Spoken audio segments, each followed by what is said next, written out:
Hello everyone. दोस्तों, वैदिक ज्योतिष में मरण करण स्थान जो है वो उस भाव को कहा जाता है जहां पर एक ग्रह जो है वो बहुत ज्यादा कमजोर हो जाता है या फिर आपको संभावित रूप से चुनौतीपूर्ण परिणाम जो है वो दे सकता है।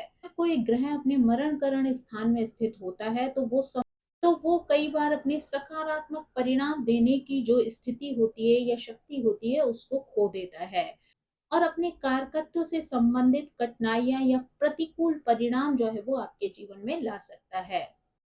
हालांकि किसी ग्रह का मरण करण स्थान में स्थित होना आपके लिए चुनौतियां तो ला सकता है, परंतु ज्योतिष में कई और भी ऐसी स्थितियां होती हैं जो आपके चार्ट में स्थित ग्रहों के परिणामों को जो है वो अलग अलग रूप से दिखा सकती हैं। यानी उस पर पड़ने वाली दृष्टि है या उसके किसी ग्रह के साथ युति है, ये सारी चीजें भी जो है वो उस स्थिति को जो है वो प्रभावित कर सकती हैं।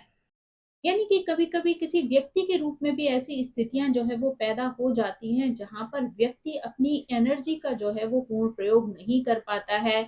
सफोकेशन की स्थिति हो जाती है, यानी उसके पास एनर्जी है, उसके पास जो है वो चीजें हैं, ताकत है, लेकिन उसके बाद भी कुछ ऐसी विकट परिस्थितियां होती हैं जहां पर कि वो खुलकर जो है वो कार्य नहीं कर पाता या अपनी एनर्जी का जो है वो यूज नहीं कर पाता है और उसकी वजह से उसे अच्छे परिणाम नहीं मिलते हैं। तो सेम यही स्थिति जो है वो ग्रहों की भी होती है। यानी ग्रह जो है वो बहुत अच्छा हो, पॉजिटिव हो, सब कुछ है, लेकिन उसके बाद भी वो कई बार ऐसे स्थानों पर बैठा होता है कि वो आपको अपनी पूरी ऊर्जा जो है वो प्रदान नहीं कर पाता है, यानी खुलकर उसके अच्छे रिजल्ट जो है वो आपको नहीं मिल पाते हैं। जब भी कोई ग्रह जो है वो मरण करण स्थान में होता है तो उसकी जीवन शक्ति जो है वो कम हो जाती है। यानी वो कई बार वहां पर घुटन का अनुभव करता है और उसकी स्थिति जो है वो एक मरणासन ग्रह जैसी जो है वो हो जाती है, यानी मरे जैसी स्थिति हो जाती है जहां पर वो स्वतंत्र रूप से अपनी ऊर्जा जो है वो उस व्यक्ति को, उस जातक को प्रदान नहीं कर पाता है। ये स्थिति जो है उसकी फल देने की क्षमता को प्रतिकूल रूप से जो है वो प्रभावित कर देती है। अगर हम सबसे पहले शनि ग्रह की बात करें तो फर्स्ट हाउस में शनि ग्रह जो है वो अत्यंत असहज हो जाते हैं जब तक कि वो तुला राशि में ना हो, क्योंकि तुला राशि में वो उच्च के हो जाते हैं। तो अगर यहाँ पर फर्स्ट हाउस में तुला राशि है तो फिर भी जो है वो कुछ अच्छे प्रभाव जो है वो आपको दे सकते हैं। लेकिन अगर यहाँ पर जो है वो अन्य कोई राशि है तो ऐसी स्थिति में शनि जो है वो अपनी पूरी शक्ति जो है वो आपको प्रदान नहीं कर पाते हैं, यानी उनकी पूरी ऊर्जा जो है वो आपको नहीं मिल पाती है जब तक कि कोई पॉजिटिव ग्रह जो है उनको कहीं से किसी प्रकार से सपोर्ट ना कर रहा हो। क्योंकि शनि अगर फर्स्ट हाउस में होते हैं तो अगर वहां पर तुला राशि है तो ऐसे में वो उच्च के भी हो जाते हैं और योग कारक भी हो जाते हैं। फर्स्ट हाउस में जो है वो ग्रह अच्छा काम करते हैं जो उत्साहित, ऊर्जावान और बाहर की ओर व्यक्तित्व वाले होते हैं। यानी जैसे कि सूर्य और मंगल जो है वो फर्स्ट हाउस में अच्छे रिजल्ट देते हैं। फर्स्ट फर्स्ट हाउस यहाँ पर जो है वो स्वास्थ्य, सौंदर्य, ऊर्जा, जीवन शक्ति, गति, आध्यात्मिकता, आत्मविश्वास, अधिकार और क्रिया का प्रतिनिधित्व करता है। और शनि इसमें से जो है वो अधिकतर चीजों में नहीं होते हैं क्योंकि वो बहुत ज्यादा धीमे होते हैं, धीमी गति से जो है वो रिजल्ट प्रदान करते हैं। साथ ही उनके जो गुण हैं वो भी जो है इन चीजों से विपरीत होते हैं। यानी वो बहुत ज्यादा संकुचित होते हैं, सीमित होते हैं, गंभीर होते हैं, उत्साहहीन होते हैं, वृद्ध होते हैं और कार्यभार से दबे हुए होते हैं। साथ ही कड़े अनुशासन का पालन करने वाले होते हैं, बिना किसी अहंकार के, कोई विशिष्ट व्यक्तित्व ना रखते हुए, यानी काम को सिर्फ काम की तरह जो है वो करते हुए आगे बढ़ते हैं। तो सूर्य जो है वो यहाँ राजा होते हैं और मंगल यहाँ योद्धा होते हैं और शनि यहाँ पर सेवक का काम करते हैं। तो यहाँ पर शनि की स्थिति जो है वो अच्छी नहीं होती है, यानी वो हमेशा जो है वो अपने ऊपर दबाव महसूस करते हैं। साथ ही उनको प्रगति करने में भी जो है वो बहुत बाधाएं आती हैं और बहुत ही धीमी गति से जो है व्यक्ति को प्रोग्रेस मिल पाती है, वो भी कड़ी मेहनत के बाद। इसलिए फर्स्ट हाउस को शनि के लिए मरण करण स्थान जो है वो माना गया है। ये स्थिति आत्मसंदेह, कम आत्मसम्मान और प्रतिबंध या सीमित होने वाली भावना जो है वो व्यक्ति के अंदर ला सकता है। ये व्यक्तिगत पहचान, आत्म अभिव्यक्ति और जीवन में विलंबित सफलता का संकेत जो है वो देती है। राशियों के हिसाब से भी अगर बात करें तो शनि फर्स्ट हाउस में जो है वो मेष राशि में नीच के हो जाते हैं, जो मंगल की राशि है, और यहाँ सूर्य जो है वो उच्च के होते हैं। तो फर्स्ट हाउस में शनि उत्तेजना, उत्साह, अग्नि तत्व की ऊर्जा को जो है वो कई बार सहन नहीं कर पाते हैं और मरणावस्था में जो है वो चले जाते हैं। अब अगर हम जो है वो गुरु की बात करें तो थर्ड हाउस जो है वो गुरु के लिए मरण करण स्थान है, क्योंकि तीसरा भाव प्राकृतिक रूप से जो है वो बुध का होता है, प्राकृतिक कारक जो है वो वहां का मंगल होता है। गुरु जो है वो तीसरे भाव में स्थित हो तो वो कम से कम श्रेष्ठ परिणाम जो है वो व्यक्ति को प्रदान करते हैं। तीसरा भाव जो है वो गुरु के लिए मरण करण स्थान कहा जाता है। ये स्थिति व्यक्ति की वृद्धि, बुद्धि और आध्यात्मिक प्रयासों को जो है वो सीमित कर सकती है। यह शिक्षा, ज्ञान अर्जन और दृष्टिकोण के विस्तार में चुनौतियों का संकेत जो है वो दे सकती है।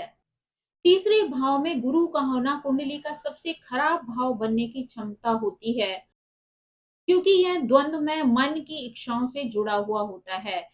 यानी कि सभी प्रकार की द्वैत भावनाएं जो है यहाँ पर स्वागत पाती हैं और इच्छाओं में परिवर्तित हो जाती हैं। यानी क्योंकि ये जो है वो बुध का ग्रह है और गुरु यहाँ पर बैठे हैं, दोनों ही ज्ञान के कारक हैं, और बुध जो है वो द्वैत को जो है वो दर्शाते हैं। तो यहाँ पर व्यक्ति की भावनाएं जो है वो दो स्थितियों में जो है वो जाने लगती हैं। यानी यहाँ पर व्यक्ति के निर्णय जो है वो कई बार असमंजस की स्थिति में आ जाते हैं।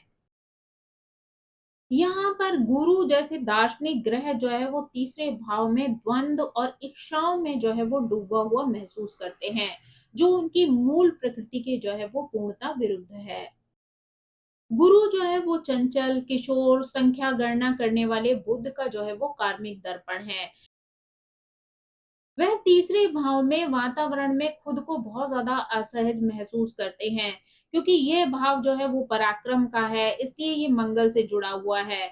गुरु और मंगल की प्रकृतियां जो है वो एक दूसरे से बिल्कुल ही विपरीत हैं।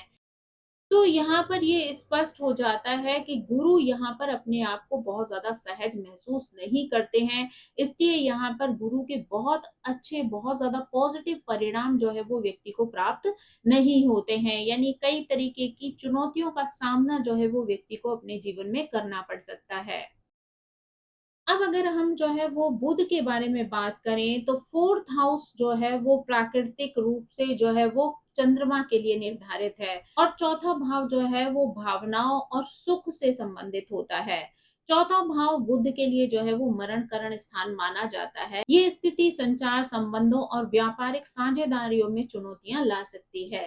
यह प्रभावी रूप से स्वयं को व्यक्त करने और दूसरों के साथ सामंजस्य पूर्ण संबंध स्थापित करने में जो है वो कठिनाई दे सकती है। बुध हर प्रकार से विश्लेषण और तर्क को जो है वो प्रस्तुत करता है, और भावनाओं का तर्क से बहुत कम गहरा जो है वो संबंध होता है। यानी एक तरीके से देखा जाए तो ये स्थिति जो है वो विपरीत ही कही जा सकती है।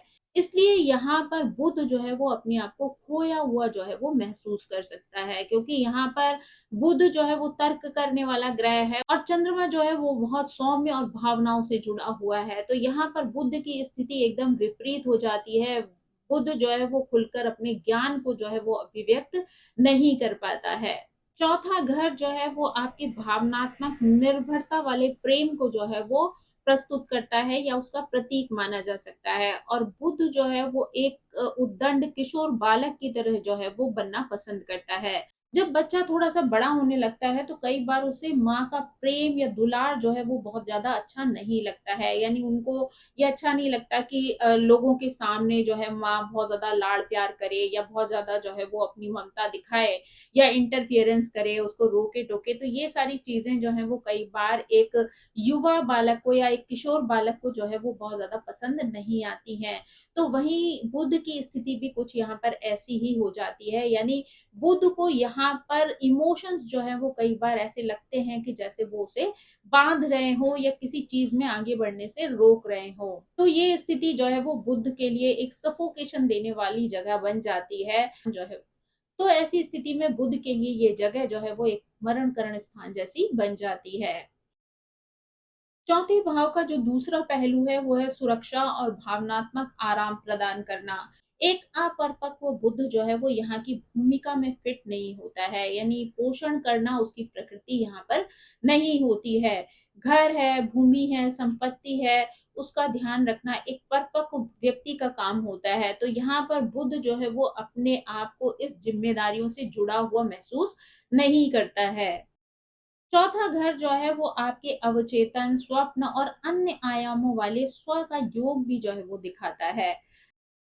चंद्रमा बुध के पिता हैं, वह अपने पुत्र को उतनी ही जानकारी जो है वो प्रदान करते हैं जितनी वो उत्पादक रूप से उपयोग कर सके या उसका विश्लेषण कर सके। तो यहाँ पर चंद्रमा का कंट्रोल जो है वो उन्हें नियंत्रित करता रहता है, इसलिए बुध को यहाँ पर जो है वो बहुत ज्यादा सफोकेशन की फीलिंग होने लगती है। और ये उसके लिए जो है वो एक मृत्यु तुल्य स्थान जो है वो बन जाता है, जहां पर कि वो अपनी इच्छा से कोई भी कार्य करने के लिए आजाद नहीं होते हैं, यानी यहाँ पर उन्हें वो स्वतंत्रता नहीं होती है जहां पर वो अपनी इच्छा से अपनी चीजों को कर सके। तो ये स्थिति जो है वो उनको घुटन देती है और इसलिए यहाँ पर वो अपने अच्छे परिणाम जो है वो नहीं दे पाते हैं। अगर आपके चार्ट में भी जो है वो बुध किसी ऐसी स्थिति में है, यानी फोर्थ हाउस में है, तो यहाँ पर आप अपनी माँ की जो है वो मदद कर सकते हैं, यानी जैसे खर्चों का हिसाब रखना है, उनको जो है वो सहायता प्रदान करना है, या घर को चलाने के लिए जिस कौशल की जरूरत है उस कौशल का प्रयोग करके अपने घर को जो है वो अच्छी तरीके से व्यवस्थित रूप से जो है वो चलाने में अपनी माँ की जो है वो मदद करनी है। तो अगर आप ऐसा करते हैं तो यहाँ पर बुध के जो है वो कुछ परिणाम आपको प्राप्त हो सकते हैं। अब अगर हम यहाँ पर शुक्र ग्रह की बात करें तो सिक्स हाउस में शुक्र जो है वो अपने आप को बहुत ज्यादा असहज महसूस करते हैं, यानी शुक्र के लिए ये स्थान जो है वो मरण करण स्थान होता है यहाँ, क्योंकि सिक्स हाउस का जो प्राकृतिक कारक है वो मंगल है और इसका प्राकृतिक स्वामी जो है वो बुध है। छठा स्थान जो है वो दु स्थान है, यानी अशांति का घर है। ये ब्रह्मचर्य, एकांत, ऋण, रोग, शत्रु और कार्मिक सेवा का भाव है। यहाँ सभी संबंध जो है वो व्यक्ति के टूट जाते हैं, सभी निष्पक्षता जो है वो खो जाती है और सभी साझेदारियां जो है वो विघटित हो जाती हैं। यहाँ केवल आप वही कर्म करते हैं जिन्हें आपने इस जन्म में हल करने के लिए चुना है, यानी कि यहाँ पर आपके संबंधों में जो है वो कई तरीके की चुनौतियां जो है वो आ सकती हैं। छठा भाव जो है वो शुक्र के लिए मरण करण स्थान है। ये स्थिति रोमांटिक संबंधों में, सामंजस्य में, रचनात्मकता में जो है वो चुनौतियां ला सकती है। ये साझेदारियों में संतुलन और सामंजस्य बनाए रखने में जो है वो कठिनाई पैदा करती है तथा अस्वस्थ आदतों की ओर झुकाव का संकेत भी जो है वो देती है। आध्यात्मिक स्तर पर शुक्र आपको आपके सबसे महत्वपूर्ण संबंध की ओर ले जाने की कोशिश करता है। वह संबंध जो आपका अपने स्वयं के साथ होता है वही आपकी वास्तविक मुक्ति होती है। यहाँ पर सिक्स हाउस में उसे आत्मा पर लगाए गए जो बंधन है उनकी देखरेख करने के लिए जो है वो मजबूर किया जाता है। तो यहाँ पर जो है वो प्रेशर का अनुभव करता है, यानी दबाव जो है वो बहुत ज्यादा महसूस करता है। अपने सच्चे संबंधों पर काम करने के बजाय वो कड़ी मेहनत करता है और दूसरों की सेवा में जो है वो लगा रहता है। इसलिए शुक्र जो है वो यहाँ पर खुलकर अपने अस्तित्व को जो है वो जी नहीं पाता है। तो यहाँ पर शुक्र जो है वो दबाव का अनुभव करता है, घुटन का अनुभव करता है और ये घर जो है वो उसके लिए मरण करण स्थान बन जाता है। यानी अगर सामान्य रूप से कहें तो शुक्र जो है वो प्रेम का कारक है, वो सुखों का कारक है, लेकिन यहाँ पर उसको जो ड्यूटीज मिलती हैं सिक्स हाउस में वो सेवा से रिलेटेड मिलती हैं या फिर जिम्मेदारियों से रिलेटेड मिलती हैं, तो वो यहाँ पर इस वजह से उसका जो असली अस्तित्व होता है वो पूर्णतः नष्ट हो जाता है। तो यहाँ पर शुक्र जो है वो अपने आप में घुटन का अनुभव करता है, क्योंकि जो उसके स्वाभाविक गुण हैं उनको वो यहाँ पर जी नहीं पाता है। तो इसी वजह से यहाँ पर उसकी स्थिति जो है वो मरने जैसी जो है वो हो जाती है। तो यहाँ पर इसीलिए सिक्स हाउस को जो है उसके लिए मरण करण स्थान जो है वो माना गया है। यदि आपके पास यहाँ पर समय है और आपका मन जो है वो उन चीजों से इंक्लाइंड है तो आप संघर्षों से जूझ रहे लोगों की जो है वो काउंसलिंग कर सकते हैं, वृद्धाश्रम या अनाथालय में जाकर उनकी सहायता भी कर सकते हैं। यानी इससे जो है वो आपका जो सफोकेशन है वो थोड़ा सा जो है वो कम हो सकता है, आपको उन चीजों के जो है वो थोड़े बेटर रिजल्ट जो है वो प्राप्त हो सकते हैं। अब अगर हम जो है वो मंगल की बात करें तो यहाँ पर 7th हाउस को जो है वो मंगल का मरण करण स्थान कहा जाता है। यानी 7वां भाव जो है वो समानता का है, विवाह का है, साझेदारियों का है, निष्पक्षता का है, व्यवसाय और वैधता का जो है वो प्रतिनिधित्व करता है। मंगल एक योद्धा है, चुनौती देने वाला है, अग्रणी है, लड़ाकू है, चैंपियन है, आयुध और रक्त का जो है वो प्रतिनिधित्व करता है। 7th हाउस जो है वो अपनी अत्यधिक ऊर्जा, आक्रामकता, क्रोध और युद्ध लेकर जो है वो आता है। 7th हाउस द्वारा नियंत्रित उससे संबंधित सभी चीजें जो है वो यहाँ पर मंगल के नियंत्रण में जो है वो पीड़ित हो जाती हैं। और आपके चार्ट में मंगल जिन चीजों का भी प्रतिनिधित्व करता है वो भी जो है वो इसके द्वारा प्रभावित होती हैं। अगर बाई चांस आपका साथी जो है वो यहाँ पर आपकी तरह सोच रखने वाला है, आप दोनों की पसंद सोच जो है वो एक दूसरे से मिलती है, तो यहाँ आपके बीच में जो है वो कई बार प्रतिस्पर्धा की स्थिति जो है वो पैदा हो सकती है। यानी किसी भी तरीके का कंपटीशन जो है वो आपके बीच में, आपकी सोच में जो है वो आ सकता है। यानी वो किसी भी फील्ड से जुड़ी हुई चीज हो, पर यहाँ पर जो है वो आपको इस तरीके की भावना जो है वो देखने को मिल सकती है। इसके लिए जो है वो सबसे अच्छा है कि आप मंगल की एनर्जी को बैलेंस करने के लिए अगर जिम आदि में चले जाते हैं, एक्सरसाइज करते हैं, तो वहां पर आप मंगल की ऊर्जा को जो है वो बैलेंस कर सकते हैं। यानी अगर देखा जाए तो 7th हाउस जो है वो रिश्तों का घर है, आपके विवाह विवाह संबंधों का, साथ ही जो है वो आपके जो पार्टनर, बिजनेस पार्टनर हैं, उनसे भी संबंधित है। तो ऐसे में यहाँ पर इमोशन की जो है वो बहुत ज्यादा जरूरत पड़ती है, एक दूसरे को समझने की जो है वो बहुत ज्यादा जरूरत पड़ती है। और मंगल की एनर्जी जो है वो इससे बिल्कुल विपरीत होती है। यानी वहां पर जो है वो तेजी दिखाई देती है, लड़ाई झगड़े की प्रवृत्ति दिखाई देती है, स्ट्रॉन्ग माइंड जो है वो आपको दिख सकता है। तो ऐसे में ये स्वभाव से बिल्कुल विपरीत स्थिति हो जाती है। तो यहाँ पर मंगल अपनी एनर्जी को सही तरीके से यूज नहीं कर पाता है, तो ये घर जो है वो उसके लिए मरण करण स्थान बन जाता है। यानी मंगल की ऊर्जा यहाँ पर जो है वो प्रभावित हो जाती है। तो इसी वजह से जो है वो मंगल से जुड़ी हुई जो भी चीजें हैं, जो भी कार्य है, वो यहाँ पर आपके लिए प्रभावित हो सकते हैं। ये स्थिति आपकी ऊर्जा, प्रेरणा और दृढ़ता में जो है वो कमी ला सकती है। यह आक्रामकता, संघर्ष और शारीरिक स्वास्थ्य से जुड़ी हुई चुनौतियों का भी जो है वो संकेत देता है। मंगल की ऊर्जा को सावधानी से उपयोग करना और आवेगपूर्ण कार्यों से बचना जो है वो बहुत ज्यादा महत्वपूर्ण होता है। अब अगर हम जो है वो चंद्रमा की बात करें तो चंद्रमा के लिए 8th हाउस जो है वो मरण करण स्थान माना जाता है। अगर राशि के दृष्टिकोण से भी देखें तो वृश्चिक राशि में चंद्रमा जो है वो नीच का हो जाता है। तो 8वें भाव में चंद्रमा को जो है वो शुभ नहीं माना जाता है। यानी 8वां भाव जो है वो चंद्रमा के लिए मरण करण स्थान होता है। ये स्थिति जो है वो व्यक्ति के जीवन में भावनात्मक उथल पुथल जो है वो पैदा कर सकती है, अस्थिरता लेकर आ सकती है, साथ ही संवेदनशीलता जो है वो पैदा हो जाती है।